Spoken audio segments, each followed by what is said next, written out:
ఆరవ శ్లోకము. అజోపి సన్నవ్యయాత్మా భూతానామీశ్వరోపి సన్ ప్రకృతిం స్వామధిష్ఠాయ సంభవామ్యాత్మమాయయా.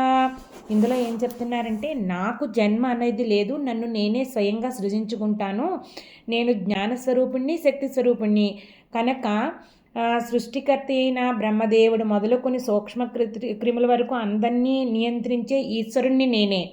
ఈ మొత్తం త్రిగుణాత్మకమైన ప్రకృతి అంతా నా అధీనంలో ఉంటుంది.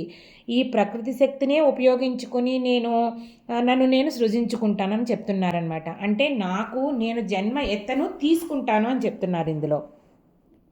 అండ్ మొత్తం ప్రకృతి అంతరికి, సమస్త ప్రాణులకి నేనే ఈశ్వరుని, నేనే నడిపిస్తాను, నేనే అధ్యక్షుణ్ణి అని చెప్తున్నారు. 7వ శ్లోకము. యదా యదా హి ధర్మస్య గ్లానిర్భవతి భారత అభ్యుత్థానమధర్మస్య తదాత్మానం సృజామ్యహం.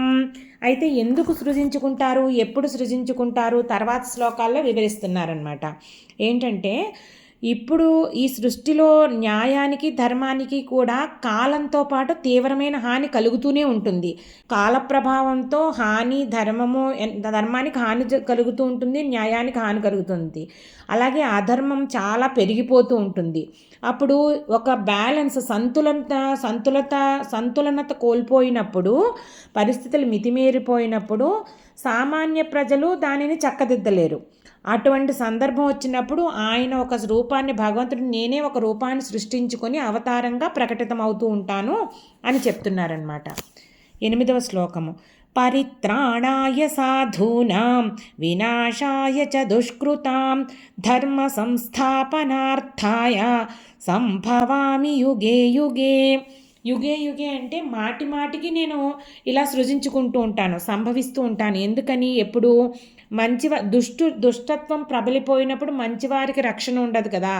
దుష్టులు సజ్జనులని పీడిస్తూ ఉంటారు. అలాంటప్పుడు సాధువులని, సజ్జనులని పరిరక్షించడానికి, ధర్మాన్ని మళ్ళీ పునరుద్ధరించడానికి, పునఃస్థాపించడానికి, రీఎస్టాబ్లిష్ చేయడానికి, అలాగే ఆ దుష్కార్యాల నుంచి వినాశనాన్ని తప్పించి ధర్మాన్ని మళ్ళీ నెలకొల్పడానికి మాటి మాటికి నన్ను నేను సృజించుకుంటాను అని చెప్తున్నారనమాట. 9వ శ్లోకము. జన్మ కర్మ చ మే దివ్యం ఏవం యో వేత్తి తత్వతః త్యక్త్వా దేహం పునర్జన్మ నైతి మామేతి సోర్జున. ఇందులో ఏం చెప్తున్నారంటే, ఇలాగా ఈ విషయాలు ఏవైతే చెప్పారో ఆయన జన్మ గురించి, ఆయన చేసే పనుల గురించి, ఇవి మానవాతీతమైనవి, ప్రకృతికి కన్నా అత్యంత ఉన్నతమైనవి, అతీతమైనవి. అంటే అలాంటి వాటినే దివ్యం అంటాం మనం.